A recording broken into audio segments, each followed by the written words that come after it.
स्वागत है दोस्तों हमारे YouTube चैनल मार्क्सवाद और हिंदी साहित्य डॉक्टर शेख नज़ीर। उपन्यास के उपयुक्त विवेचन से यह विदित होता है कि विधवा नारी के चरित्र के द्वारा प्रमाणित किया है कि पूंजीवादी सामाजिक व्यवस्था में स्त्री प्रेम एक सौदा मात्र है।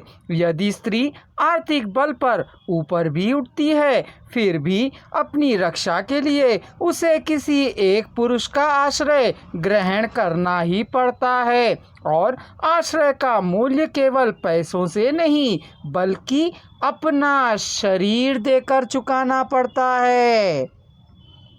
इसलिए उपन्यास में विधवा सोमा धन सिंह, बैरिस्टर जगदीश, बरकत एवं सुतली वाला आदि के आश्रय को तो लेती है किंतु उसे आश्रय का मूल्य अपना शरीर देकर चुकाना पड़ता है, क्योंकि स्त्री के लिए पैसे से भी मूल्यवान वस्तु उसका तन ही होता है।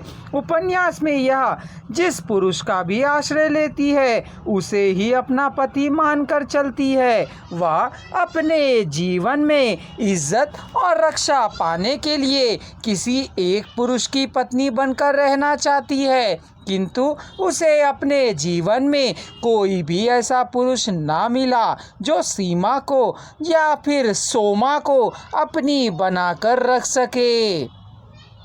सोमा जितने भी पुरुषों के पास जाती हैं वे सब उसके शरीर का ही भोग करते हैं, बल्कि पत्नी के रूप में उसे कोई स्वीकारता ही नहीं। इसीलिए सोमा परिस्थितियों की दासी बनकर विभिन्न पुरुषों के साथ जीवन विभिन्न रूपों में व्यवहार में लाती है। इस संबंध में आचार्य वाजपेयी जी का कथन है, मनुष्य के रूप की सबसे बड़ी विशेषता सोमा के चरित्र चित्रण है।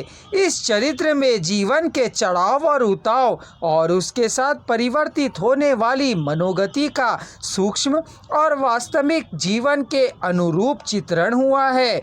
यह दिखलाया गया है कि मनुष्य एक ही जीवन में भिन्न भिन्न परिस्थितियों में पड़कर कितने रूप धारण करता है।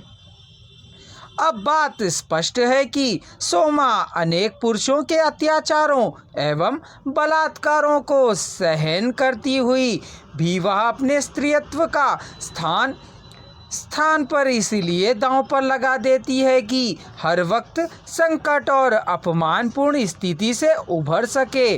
उसके समक्ष क्षण या जीवन भर की समस्या है। वह शरीर की पवित्रता भी चाहती है किंतु मन की पवित्रता के लिए उसे दांव पर चढ़ा सकती है। अनेकों के हाथों प्रमाणित होने से वह एक के द्वारा अपना सर्वनाश स्वीकार कर सकती है। जीवन भर की विडंबना सहने की अपेक्षा एक क्षण की आत्महुति को श्रेयस्कर मानेगी। उपन्यास की और एक शोषित नारी पात्र मनोरमा है। वह एक सुशिक्षित उच्च मध्यवर्गीय नारी है। उच्च परिवार की होने पर भी पहले वह एक मजदूर कार्यकर्ता कॉमरेड भूषण से प्रेम करती है, किंतु भूषण साम्यवादी दृष्टि से अन्य व्यक्तियों की भांति प्रेम को ही द्वंद्वात्मक भौतिक मानता है। वह कहता है और सब चीज़ों की तरह जीवन में प्रेम की गति भी द्वंद्वात्मक है।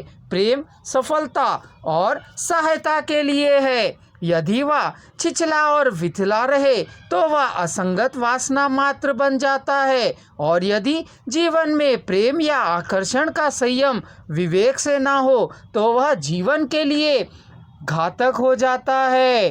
प्रेम के संबंध में भूषण की इस विचारधारा को विवेक तथा बुद्धि से विचार किए बिना मनोरमा उत्तेजना में आकर एक फिल्मी एजेंट सुतली वाला से विवाह कर लेती है। इस विषय पर और अधिक जानकारी के लिए हमारे अगले वीडियो को अवश्य देखें या कमेंट बॉक्स में दिए जा रहे लिंक को क्लिक कर एक ही स्वर में सुनें।